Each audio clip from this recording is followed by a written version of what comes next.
फारूक शेख का नाम आते ही जहन में सादगी की एक प्यारी सी तस्वीर उभर आती है। एक ऐसे अदाकार जो फिल्मी पर्दे पर जब भी आता तो बस देखकर उस पर प्यार ही आता। जी पिताजी। अरे ये तू बन ठन के कहाँ जा रहा है? हाँ? तुम्हारा धंधे में बैठने का टाइम हो गया है। नहीं पिताजी, मैं इस धंधे पे नहीं बैठूंगा। तो और क्या तुम्हारा बाप बैठेगा? यही तो मैं कह रहा हूँ पिताजी कि बाप ही बैठेगा, बेटा नहीं बैठेगा। ये भी कोई धंधा है? मैयत का सामान बेचना।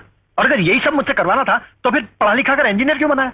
सीधे सादे, भोले भाले और अनजान से किरदारों को उन्होंने बहुत ही सादगी के साथ पर्दे पर उतारा है। चाहे वो गर्म हवा के सिकंदर मिर्जा हो, काजी साहब, मुझ जैसे न जाने कितने नौजवानों की हक तलफी आप जैसे मुसलमान अफसरों की वजह से हुई है। चश्मे बद्दूद के सिद्धार्थ पराशर या फिर उमराव जान के नवाब सुल्तान, हर किरदार को उन्होंने बहुत ही शिद्दत के साथ जिया। शायद ऐसे किरदार उनकी शख्सियत पर जचते थे। फिल्म गमन, ये फिल्म रिलीज हुई थी 1978 में। इस फिल्म में उत्तर प्रदेश के गांव से पैसा कमाने के लिए मुंबई रवाना हुआ इनका किरदार बड़े शहर के आतंक से ग्रसित है। इस फिल्म के गीतकार शायर शहरयार का लिखा गीत सीने में जलन, आंखों में तूफान सा क्यों है, इस शहर में हर शख्स परेशान सा क्यों है। ऐसा लगता है ये नगमा इनके फिल्मी करियर की पूरी दास्तान है। असल जिंदगी में फारूक सादगी की जीती जागती मिसाल थे। उन्होंने अपनी पूरी जिंदगी बहुत ही सादगी के साथ जी। इनकी पैदाइश 25 मार्च 1948 को बोडेली कस्बे के पास बड़ौदी गुजरात के अमरोला में हुई। इनके वालिद मुस्तफा शेख साहब पेशे से वकील थे और रोजी रोटी की तलाश में मुंबई आकर बस गए थे। इनकी वालिदा का नाम फरीदा शेख था। फारूक अपने 5 भाई बहनों में सबसे बड़े थे। इन्होंने अपनी शुरुआती पढ़ाई लिखाई मुंबई के सेंट मैरी स्कूल से की। उसके बाद आगे की पढ़ाई उन्होंने सेंट जेवियर्स कॉलेज से की। ये अपने वालिद साहब से खासे मुतासिर थे, इसलिए करियर के लिए इन्होंने वकालत को ही चुना। इसके पीछे इनका मकसद था वालिद की विरासत को आगे ले जाने का। मुंबई के सिद्धार्थ कॉलेज ऑफ लॉ से इन्होंने कानून की पढ़ाई की। वकालत की पढ़ाई के दौरान ही इन्होंने ये महसूस किया कि जैसे ये करियर इनके लिए नहीं है, क्योंकि वो बहुत ही नाजुक दिल के थे। अबू मियां, हमें हिंदुस्तान से भागना नहीं, बल्कि हिंदुस्तान में रहकर आम आदमी के कांधे से कांधा मिलाकर अपनी मांगों के लिए लड़ना चाहिए हमें।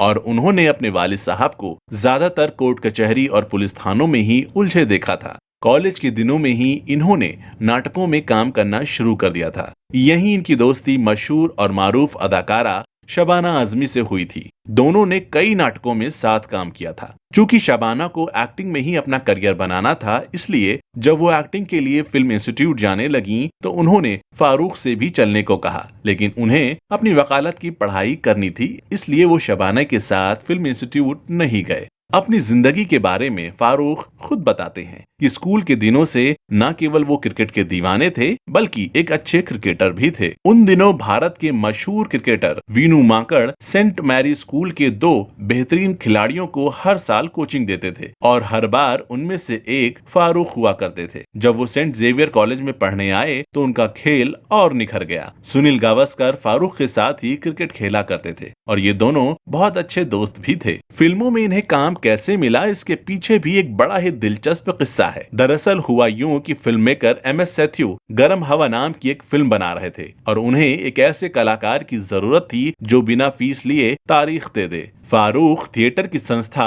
इप्टा से जुड़े हुए थे और जब ये खबर इनके कानों में आई तो इन्होंने बिना किसी शर्त के ये फिल्म साइन कर ली। इस फिल्म के हिट होने के बाद फारूक को 5 साल बाद 750 रुपए बतौर मेहनताना मिले। फारूक शेख के वकालत छोड़कर फिल्मों में काम करने से उनके वालिदैन को थोड़ा ताज्जुब तो हुआ, लेकिन उन्होंने बेटे के इस अहम फैसले में उसका साथ दिया। बकौल फारूक, उन दिनों फिल्मों में काम करना बुरा नहीं माना जाता था। फिल्म गर्म हवा की रिलीज के बाद फारूक के काम की तारीफें खूब हुईं और उनके पास दूसरी फिल्मों के ऑफर आने लगे। विख्यात निर्देशक सत्यजीत रे को उनका काम काफी पसंद आया और उन्होंने अपनी पहली और आखिरी हिंदी फिल्म शतरंज के खिलाड़ी में उन्हें एक रोल ऑफर कर दिया। जब सत्यजीत रे ने उन्हें फोन किया तो फारूक किसी काम की वजह से कनाडा में थे। उन्होंने कहा कि मुझे लौटने में 1 महीने का वक्त लगेगा। सत्यजीत रे ने उनसे कहा कि वो इंतजार करेंगे, जब तक वो वापस नहीं आ जाते वो इस फिल्म की शूटिंग नहीं करेंगे। शुरुआती सफलता मिलने के बाद फारूक शेख को आगे और भी फिल्में मिलने लगीं।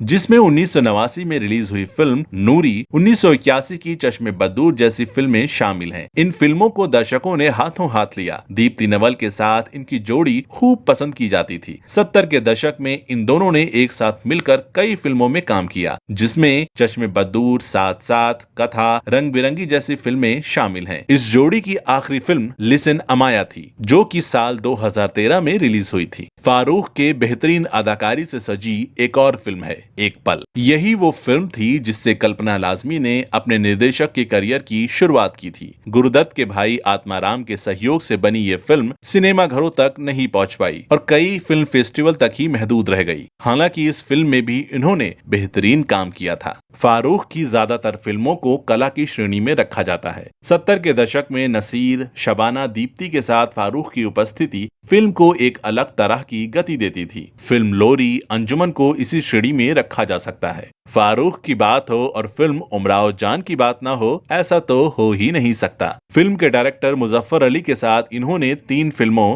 गमन, अंजुमन और उमराव जान में काम किया। मुजफ्फर अली ने उमराव जान के रोल के लिए कमर्शियल फिल्मों की अदाकारा रेखा को कास्ट किया था। आदाब। उमराव जान साहिबा की सवारी लग गई है। तो फारूक शेख थोड़ा सा हिचकिचाए, लेकिन जब इन्होंने रेखा के साथ ये फिल्म की तो ये रेखा को एक बेहतरीन अदाकारा मानने लगे। बाद में इन्होंने रेखा के साथ कई और फिल्मों में भी काम किया। ऋषिकेश मुखर्जी के साथ इन्होंने रंग बिरंगी और किसी से ना कहना जैसी फिल्मों में काम किया। ऋषिदा फारूक की सादगी भरी अदाकारी से खासे इम्प्रेस हुए थे और जब उन्होंने टीवी की दुनिया की तरफ रुख किया तो उन्होंने सबसे पहले फारूक को ही याद किया। शरद चंद्र के उपन्यास पर जब धारावाहिक बना तो श्रीकांत की भूमिका के लिए इनका ही चुनाव हुआ। इन्होंने टीवी की दुनिया में रिसर्च के बाद अपना एक टॉक शो जीना इसी का नाम है शुरू किया। ये अपने तरह का एक अनोखा शो था। इसमें जो भी गेस्ट आते थे उन्हें उनके बचपन के दोस्त, सहपाठी, फैमिली के साथ पेश किया जाता था। ये एक अलग तरह के फ्लेवर वाला टॉक शो था। फारूक की सादगी की क्या मिसाल पेश की जाए। फिल्मी दुनिया की चकाचौंध का उन पर कोई असर नहीं हुआ। वो अपनी चाल में चलते रहे और अपनी तबीयत से मिलते जुलते किरदार करते रहे।